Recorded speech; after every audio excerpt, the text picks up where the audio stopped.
Hello, नमस्कार साथियों, स्वागत है आपका अपने यूट्यूब चैनल पे। और इस वीडियो में हम बात करने वाले हैं टाइप्स ऑफ होटल रूम की। जी हाँ, होटल में कितने प्रकार के रूम होते हैं, उस रूम में क्या क्या सुविधाएं होती हैं, इसके बारे में हम डिस्कस करने वाले हैं।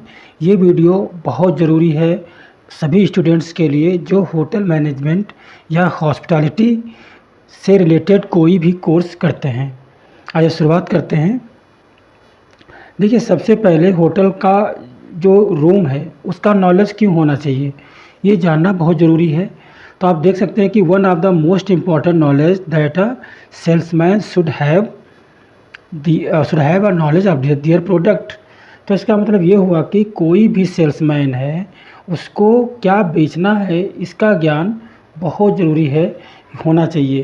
भाई, जब तक आपको किसी कोई चीज़ पता ही नहीं होगी कि आपको सेल क्या करना है तो आप क्या सेल करोगे। तो ये चीज़ एक पॉइंट ये हो गया आपका।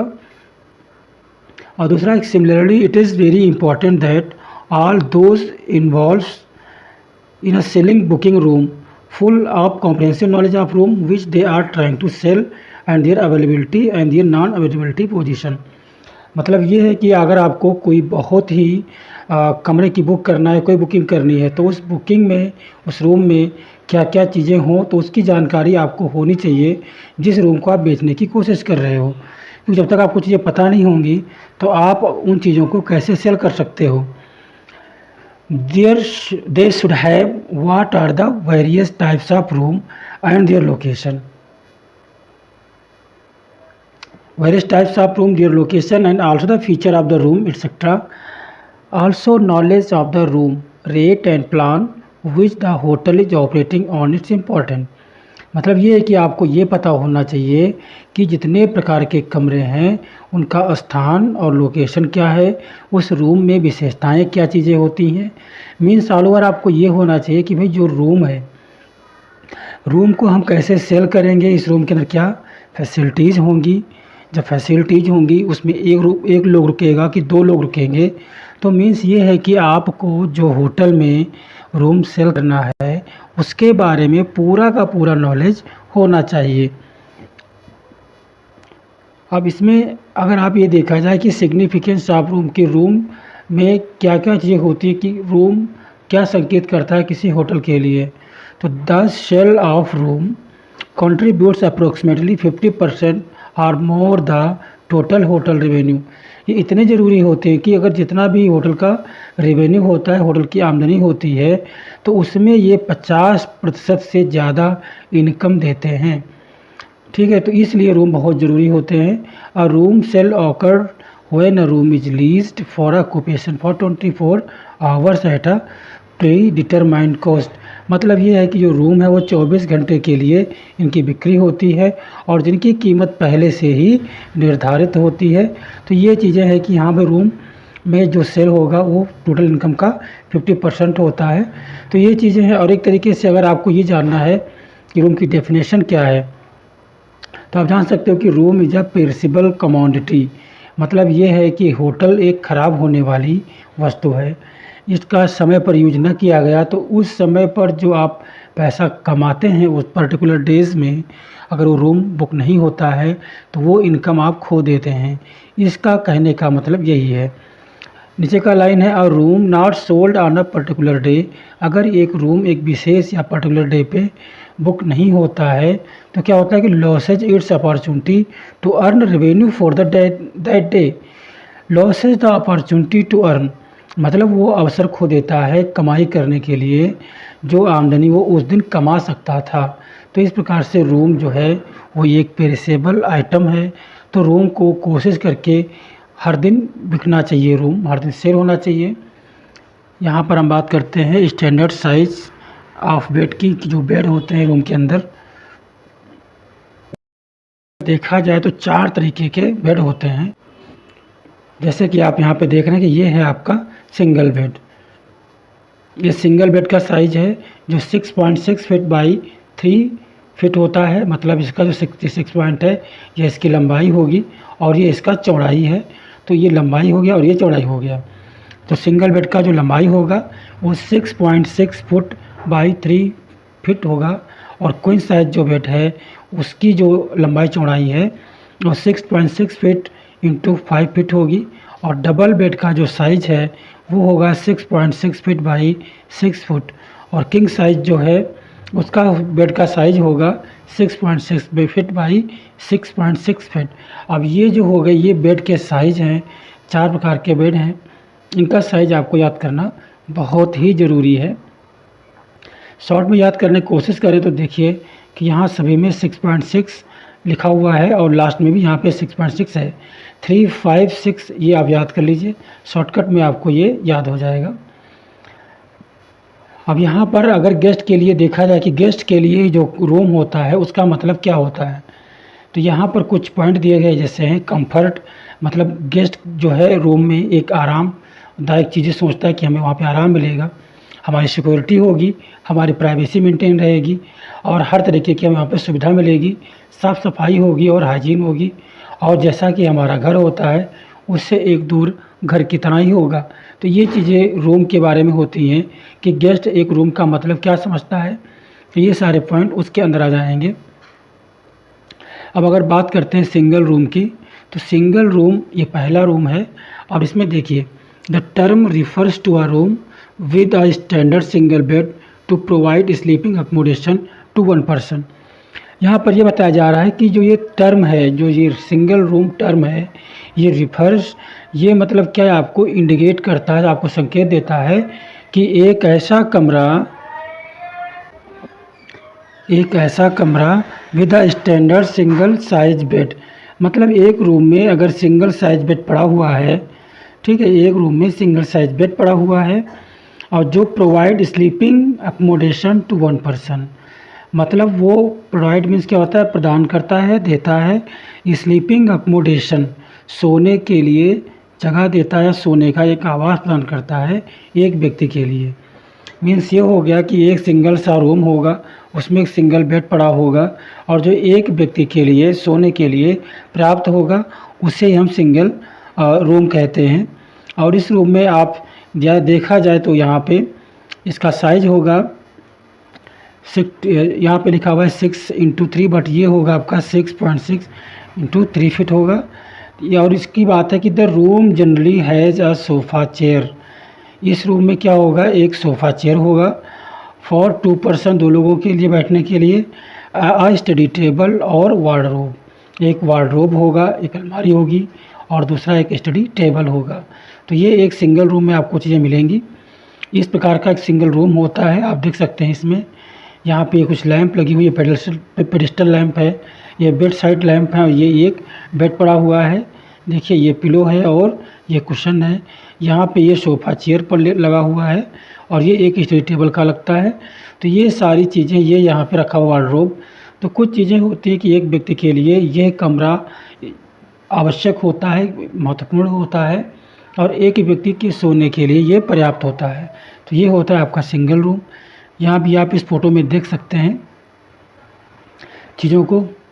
अब दूसरा कमरा है डबल रूम, मतलब डबल रूम है, तो डबल रूम के बारे में अगर हम पढ़ते हैं तो ये है double room refer to a room which has a double bed and provide sleeping comforts for 2 person.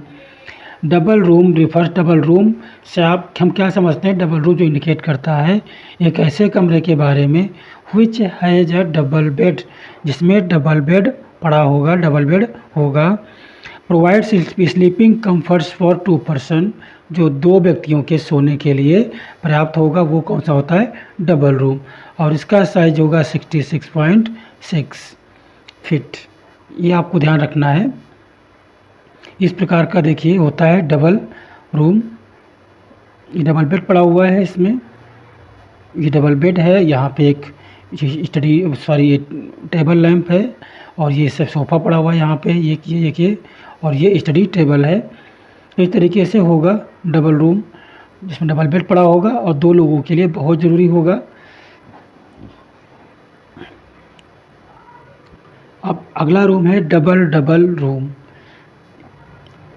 इसके बारे में अगर हम पढ़ते हैं, देखिए अ रूम विथ 2 डबल बेड और परहैप्स क्वीन, मतलब ये कह रहा है कि एक ऐसा कमरा जिसमें 2 डबल बेड पड़े होंगे या 2 क्वीन बेड पड़े होंगे, क्वीन साइज़ बेड पड़े होंगे, वो होता है डबल रूम। और it may be occupied by 1 और मोर पर्सन, जो एक से ज़्यादा व्यक्तियों के लिए होगा, एक या ज़्यादा व्यक्तियों के लिए पर्याप्त होता है। तो डबल रूम में देखा जाए तो ज़्यादातर इसमें 4 लोगों के लिए होता है। इस प्रकार से डबल बेडरूम होगा जिसमें डबल बेड 2 पड़े होंगे। इसमें देख सकते हैं कि एक ये डबल बेड पड़ा हुआ है और दूसरा ये पड़ा हुआ है। और यहाँ पे पेंटिंग लगी हुई है, पेंटिंग बहुत ज़रूरी होती है। यहाँ पे इसका हेडबोर्ड इधर है, इसका हेडबोर्ड इधर है। तो ये हो गया डबल रूम। मीन्स इसमें 2 डबल बेड होंगे, ये आपको याद रखना है। फिर आपका आता है ट्विन रूम। ट्विन रूम के बारे में अगर हम पढ़ते हैं तो twin room is a room with 2 bed separated out by a small bedside table। Twin room वो रूम होता है जिसमें 2 बेड पड़े होते हैं और जो छोटी सी बेड साइड टेबल से अलग किए गए होते हैं। मतलब एक ये बेड पड़ा हुआ है, एक ये बेड पड़ा हुआ है, छोटी सी बीच में एक बेड साइड टेबल ऐसे पड़ी होगी जिसके द्वारा ये अलग किए गए होंगे। और ये जो रूम है, the room provide sleeping accommodation for 2 person. ये जो रूम है वो 2 व्यक्तियों के सोने के लिए पर्याप्त होता है। ये आपको चीज़ होगा फॉर 2 पीपल्स। ट्विन रूम मतलब क्या हो गया? ट्विन का मतलब जानते हैं कि जुड़वा होता है। तो यहाँ 2 बेड होंगे और जो 2 लोगों के लिए पर्याप्त होंगे।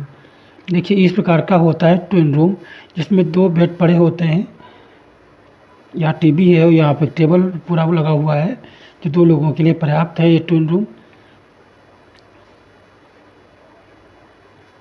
ये जो चीज़ है ना, ये पड़ी हुई है, इसको हम क्या बोलते हैं? इसको हम रनर बोलते हैं। हाउसकीपिंग के जितने इक्विपमेंट हैं वो हम आपको बता देंगे अगले वीडियो में। अब आता है triple room. Triple room, this room offers एक minute, this room offer sleeping accommodation facility to 3 person. ये जो रूम होता है वो सोने की सुविधाएं किसके लिए कितने देता है? 3 लोगों के लिए देता है। मतलब ट्रिपल रूम 3 लोगों के सोने की व्यवस्था के लिए होता है। और इसमें there either has a double bed और 2 twin bed and an extra bed. इसमें कह रहा है कि या तो यहाँ पे डबल बेड होंगे या ट्विन बेड होंगे और एक उसमें एक्स्ट्रा बेड होगा, ठीक है, जो होंगे ट्रिपल रूम। इस तरीके से ट्रिपल रूम होगा जहाँ पे 3 बेड पड़े होंगे, मतलब 3 लोगों के लिए पर्याप्त होता है, एनफ होता है फॉर 3 पीपल्स। अब नेक्स्ट रूम है क्वाड रूम। इसको हम क्या बोलेंगे? इसको हम बोलेंगे क्वाड। क्वाड जिसको पढ़ने में नहीं आ रहा है वो इस तरीके से पढ़िए, क्वाड रूम। इसमें लिखा हुआ है कि अ रूम असाइन फॉर 4 पीपल, मतलब इसमें 4 लोगों के लिए ये कमरा होता है। इट मे हैव 2 और मोर बेड, इसमें 2 या इससे ज़्यादा बेड होंगे। मीन्स क्वाड रूम में 4 लोगों के लिए होगा। अब आपका आता है Hollywood twin room. Hollywood twin room की बात करेंगे तो इसमें आप ये समझिए कि जो हॉलीवुड ट्विन रूम होता है उसमें क्या होता है? 2 सिंगल बेड और एक हेडबोर्ड होता है। The room has 2 single bed, 2 single bed होंगे and a single headboard. Means इसमें 2 अगर सिंगल बेड पड़े हुए हैं तो इनका जो हेडबोर्ड होगा वो एक ही होगा और वो हमारा होता है हॉलीवुड ट्विन रूम। और ये 2 लोगों के लिए पर्याप्त होता है। It is enough for 2 peoples. Hollywood twin room में देखना कि आपको 2 लोगों के लिए होता है, 2 बेड पड़े होते हैं बट एक ही हेडबोर्ड होता है, ये आपको ध्यान में रखना है। इस तरीके से आप देख सकते हैं कि जो आपको पिक में दिखाई देता है तो इसमें ये देखिए 2 बेड पड़ा हुआ है और उनका हेडबोर्ड जो है वो एक ही है। तो इस चीज़ को आप ध्यान रखना कि अगर कोई ऐसा रूम है जिसमें 2 बेड पड़े हुए हैं और हेडबोर्ड एक ही है तो वो होता है हमारा हॉलीवुड ट्विन रूम। यहाँ भी आप देख सकते हैं इस पिक में 2 बेड पड़ा हुआ है। अब नेक्स्ट है आपका लनाय रूम। इसे हम बोलेंगे लनाय रूम। जिसको पढ़ने में नहीं आ रहा है वो इस तरीके से इसको बोल सकता है, लनाय रूम।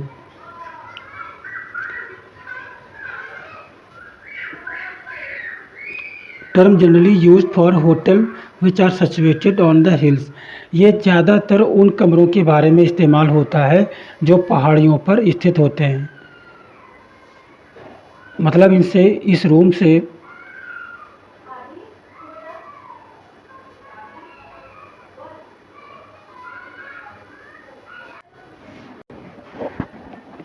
जी, ये है आपका lanai room. Term generally used for hotel which are situated on the hills station. ऐसे कमरे, ज़्यादातर ये जो नाम है वो ऐसे होटल में यूज़ किया जाता है जो पहाड़ों में स्थित होते हैं।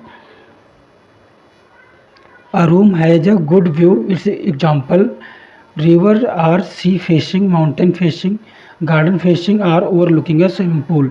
मतलब ये कमरे जो हैं ऐसे रूम जिनमें या तो रिवर का कोई लुक होगा या सी साइड का होगा या माउंटेन का कोई व्यू दिखाई देता होगा या किसी गार्डन का लुक दिखाई होगा या स्विमिंग पूल का लुक दिखाई देता होगा। मतलब है कि लनाए रूम वो होते हैं जिनसे कोई ना कोई आपको सीनरीज दिखाई पड़ती होंगी, कोई बढ़िया व्यू दिखाई देता होगा। ऐसे कमरे को लनाए रूम कहते हैं। और ये ज़्यादातर जो टर्म है वो पहाड़ी स्टेशनों पे या पहाड़ों में जो होटल स्थित होते हैं उनमें ज़्यादातर ये टर्म यूज किया जाता है। This room is slightly more expensive than a double और ट्विन रूम। मतलब ये जो रूम है वो कुछ महंगा होगा जैसे कि डबल या ट्विन रूम होते हैं उनसे ज़्यादा। ये ऐसा होता है, देखिए ट्विन रूम जो आप विंडो से देख सकते हैं कि विंडो से कोई भी आपको दिखाई दे रहा है, ठीक है। तो ये आपका होता है ट्विन रूम, सही लनाए रूम होता है ये। और अब नेक्स्ट आपका है पार्लर रूम। पार्लर रूम जो होता है और लिविंग और sitting room not use as a bedroom. या तो एक लिविंग रूम के लिए इस्तेमाल कर सकते हैं या सिटिंग रूम के लिए, बट इसको एज अ बेडरूम आप इस्तेमाल नहीं कर सकते हैं। और शॉर्ट में कहें तो इस रूम को सैलून भी कहा जाता है, also called as a saloon. तो ये हमारा होता है पार्लर रूम जो एज अ सैलून कहा जाता है और इसको आप सोने के लिए इस्तेमाल नहीं कर सकते हैं। ये देखिए इस प्रकार का आपका होता है पार्लर रूम। अब ये आपका हो गया इफ़िशियंसी रूम। अगर ये पढ़ने में जिसको नहीं आ रहा है तो आप इस तरीके से पढ़ सकते हो, यह है आपका इफ़िशियंसी रूम, ठीक है। इफ़िशियंसी रूम है आपका। और इसमें अगर देखा जाए तो ये a complete self sufficient unit in itself. मतलब अपने आप में ये कमरा पूरा कंप्लीट कंफर्ट देने वाला होता है। चाहे इसमें सोने का रूम हो, सोने के लिए बेड हो, या किचन हो खाना बनाने के लिए, ठीक है, बाथरूम हो, आपको जितना चाहिए वो इसी कमरे के अंदर चीज़ें होती हैं। इसीलिए इसका नाम क्या होता है, इफ़िशियंसी रूम होता है।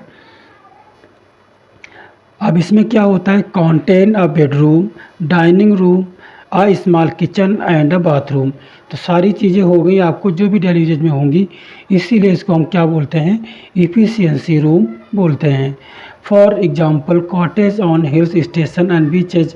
ज़्यादातर जो कमरे जो बने होते हैं हिल स्टेशन पे, तो वो ऐसे कमरे कॉटेज टाइप के बने होते हैं, उनको हम क्या बोलते हैं, इफ़िशियंसी रूम। और ये अपने आप में परिपूर्ण होते हैं, कंप्लीट होते हैं, जहाँ पर कोई एक्स्ट्रा चीज़ आपको करने के लिए इसके बाहर नहीं जाना है। ये हो गया हमारा इफ़िशियंसी रूम। किचन के साथ में बेडरूम, लैट्रिन, बाथरूम सब कुछ आपको यहीं मिलेगा। ऑट्रियम रूम, ऑट्रियम रूम को देखा जाए तो इसमें क्या है कि it means a room from which one can see the lobby and roof of the top floor. मतलब ये है कि जो ऊपर की छत हो या लॉबी हो, तो यह लॉबी जहाँ से दिखता है जिस रूम से, ऐसे रूम को हम आट्रियम बोलते हैं। और दूसरे रूम की बालकनी या छत दिखती होगी तो ऐसे रूम को हम क्या बोलेंगे, ऑट्रियम। मीन्स जहाँ से फ्रंट ऑफिस आपको दिखता हो। अगर देखिए ये ऐसा रूम है, यहाँ पे आपका रूम है, यहाँ से आपको सारी चीज़ें दिख रही हैं, तो इस तरीके से ये फ्रंट ऑफिस का दिख रहा है व्यू, तो समझ जाइए कि ये ऑट्रियम रूम है। नेक्स्ट आपका आता है स्टूडियो रूम। इस रूम में it is smaller in size and consist of a sofa cum bed. Studio room जो है उसका जो साइज है वो छोटा होता है और उसमें एक सोफ़ा कम बेड होगा। मतलब उसको ऐसा रूम होगा जो उस बेड को एज आ सोफ़ा भी आप इस्तेमाल कर सकते हैं और एज आ बेड भी उसको इस्तेमाल कर सकते हैं। Can be either for one और टू पर्सन।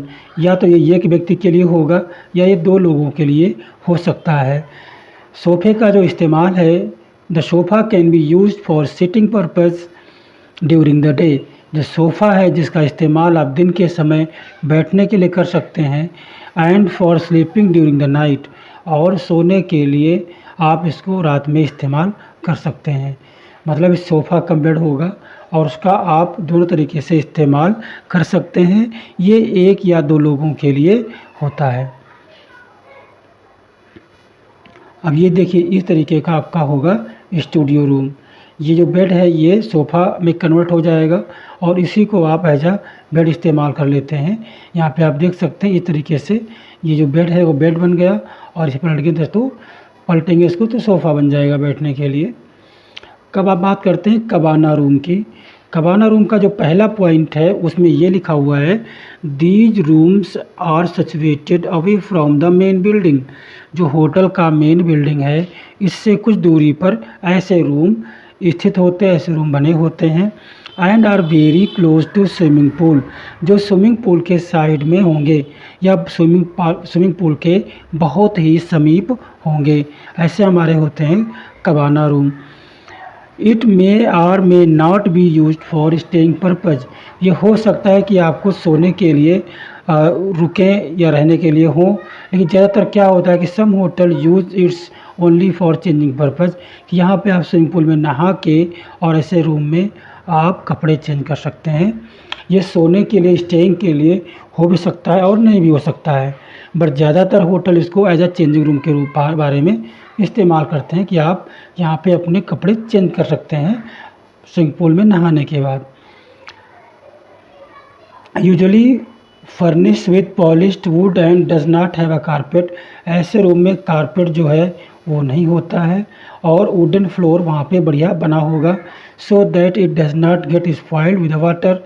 अगर कारपेट होगा तो पानी से कारपेट ख़राब हो सकता है, बट वुड को ख़राब नहीं होना होता है क्योंकि वो बराबर पॉलिश की गई होती है। तो कबाना रूम कहाँ हुआ? स्विमिंग पूल साइड में हुआ जो मेन बिल्डिंग से दूर होता है। और ये यहाँ इसको रहने के लिए इस्तेमाल भी करते हैं और बट बहुत सारे जो होटल हैं वो एज अ चेंजिंग रूम के बारे में एज अ चेंजिंग रूम इस्तेमाल करते हैं। यहाँ पर कारपेट नहीं होगा, क्या होगा यहाँ पे? वुडन फ्लोर होगी। देखिए ये है आपका स्विमिंग पूल साइड रूम।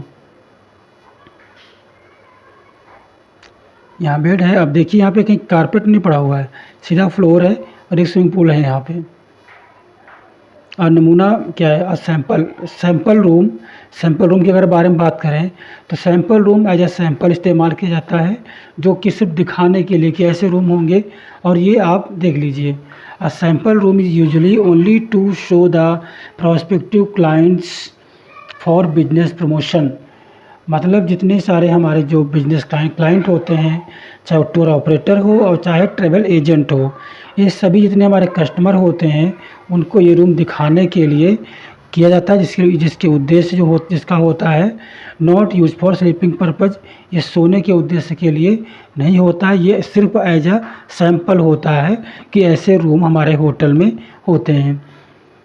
ये देखिए ये आपका सैंपल रूम। अब बात करते हैं हॉस्पिटैलिटी रूम की। हॉस्पिटैलिटी रूम में जो चीज़ें होती हैं वो इस प्रकार से होती हैं। A room used for entertaining. पहली बात है कि ये जो कमरा होगा, ये रूम होगा, वो सिर्फ मनोरंजन करने के लिए इस्तेमाल होगा, इंटरटेनमेंट करने के लिए इस्तेमाल किया जाता है। Can also be called function room. इसको आप फंक्शन रूम कभी कह सकते हैं क्योंकि इसका सिर्फ उद्देश्य जो है वो फंक्शन ऑर्गेनाइज करने के लिए होता है। This room is not for use sleeping purpose. ये रूम भी सोने के लिए इस्तेमाल नहीं होगा। मतलब ये है कि इसमें आप कोई पार्टी कर सकते हो, कोई मनोरंजन कर सकते हो, लेकिन इस कमरे का इस्तेमाल सोने के लिए नहीं होगा। ठीक है, अगला रूम है आपका, ये देखिए ये है आपका हॉस्पिटैलिटी रूम। इसमें चारों तरफ से बैठने की व्यवस्थाएं हैं, बट कहीं भी आपको इस रूम में बेड नज़र नहीं आएगा।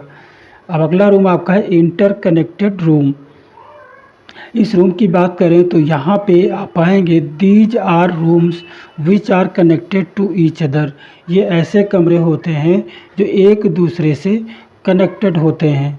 They have a common wall. इनके बीच में क्या होता है? एक कॉमन वॉल होती है and a door in the common wall to go one room to another. Means अगर एक कमरा ऐसे बना हुआ है, इसके साइड में एक और कमरा बना हुआ है, तो इस दीवार में क्या होगा, एक डोर होगा जो इस रूम से इस रूम में आप जा सकते हो। ये होती है हमारी कॉमन वॉल होती है, और इसके अंदर दरवाज़ा होगा, तो इस रूम से इस रूम में आराम से जा सकते हैं। ठीक है, अगला पॉइंट है, they can used for family by opening the connecting door as well as can be given to two separate individuals by closing the common door. मतलब या तो ये कि फैमिली इस्तेमाल करती होगी कि आप डोर खोल करके और दूसरे रूम में जा सकते हैं, या तो अलग अलग इंडिविजुअल्स को अलग करने के लिए बीच का डोर आप बंद कर देंगे तो बन जाता है आपका अलग टाइप का रूम। ये रूम देखिए आप, इस रूम में आप देख पा रहे हो कि ये बेड बने हुए हैं, ये डोर है और वहाँ भी बेड लगा हुआ है। तो ये हो गई कॉमन वॉल, बिना बाहर जाए हुए आप इस रूम से इस रूम में आराम से जा सकते हैं। ये होता है आपका इंटर कनेक्टेड रूम। यहाँ भी देखिए ये दरवाज़ा है और ये एक रूम है, ये दूसरा कमरा है। ठीक है, तो अंदर ही अंदर दोनों कमरे में आप जा सकते हो। अब अगला आता है आपका एडजॉइनिंग रूम। एडजॉइनिंग रूम क्या होता है, two rooms which share a common wall mostly preferred by a group.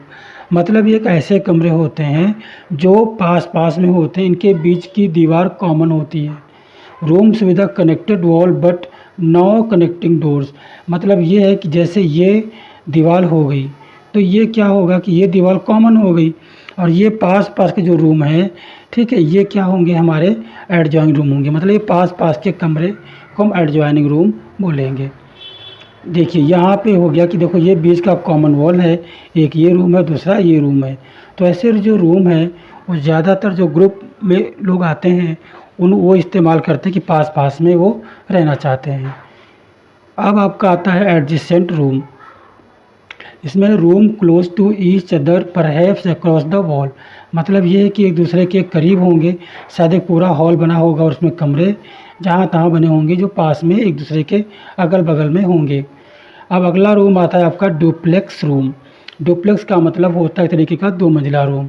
Room which has been separate on 2 floors connecting by an internal staircase. मतलब एक कमरा ऊपर बना हुआ है, दूसरा कमरा नीचे, और इन दोनों को बीच में जाने के लिए एक सीढ़ी होगी, एक स्टेयरकेस होगी। मीन्स ऊपर नीचे रूम है, इसमें ऊपर कनेक्टिंग स्टेयरकेस होगा, वो हमारा होता है डुप्लेक्स रूम।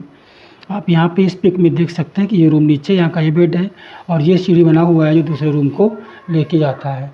तो इस प्रकार से ये हमारे होते हैं डुप्लेक्स रूम। फिर आपका आता है किंग रूम। अब किंग रूम इसलिए किंग रूम है क्योंकि यहाँ पे किंग साइज बेड पड़ा हुआ है, जिसका साइज़ क्या बताया मैंने, 6.6 इंटू 6.6 फीट। अगर ये बेड पड़ा हुआ है that is called king room. ये देखिए ये किंग रूम है और यहाँ पे उसी साइज़ का ये बेड पड़ा हुआ है, थोड़ा सा व्यू अलग हो जाएगा इसका। और फिर आता है आपका क्वीन रूम। क्वीन रूम इसलिए क्वीन रूम है ताकि यहाँ पे क्वीन साइज बेड पड़ा हुआ है जिसका साइज होगा 6.6 फुट बाई 5 फीट। ये है आपका क्वीन रूम। अगला रूम आपका है स्वीट रूम। स्वीट रूम की अगर हम बात करते हैं तो ये सबसे महंगा कमरा होता है। It refers to a set of 2 rooms out of which bedroom and other is a sitting or living room। मतलब यहाँ पे जो रूम होगा कई कमरों का एक सेट होता है। एक कमरे में बेडरूम है, दूसरा कमरा आपको डाइनिंग रूम के बारे में होगा, मीटिंग रूम के बारे में होगा या लिविंग के रूम में होगा। यहाँ पे किचन भी होगी, लैट्रिन बाथरूम भी होगा।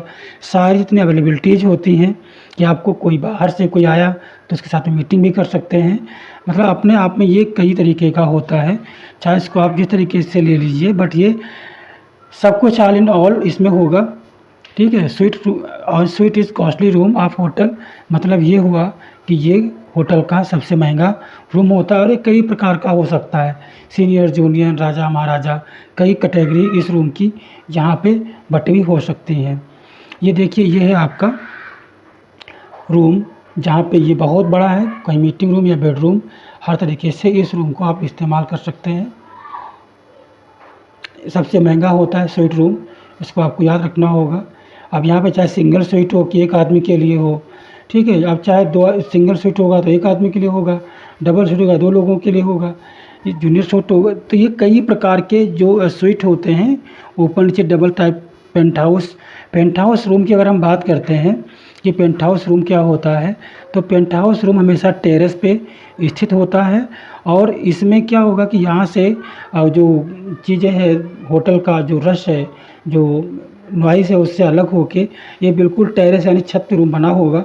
और उसके आगे काफ़ी चीज़ें और होंगी जिनको आप यूज कर सकते हो। पेंट हाउस कहाँ होगा? टेरेस पे होगा, छत पे होगा, जो होटल की बाकी चीज़ों से अलग होगा। ठीक है, यहाँ से देखो पूरा ऊपर का सीन दिखेगा क्योंकि ये छत पे बना हुआ है। तो स्विच कई प्रकार के हो सकते हैं। मिलते हैं अगले वीडियो में नए टॉपिक के साथ में। अगर कोई कमी इस वीडियो में रह गई तो आप कमेंट बॉक्स में ज़रूर लिखिए। अगले किस टॉपिक पे वीडियो बनाना है, अगर कोई टॉपिक आपके पास है ज़रूर लिखिए।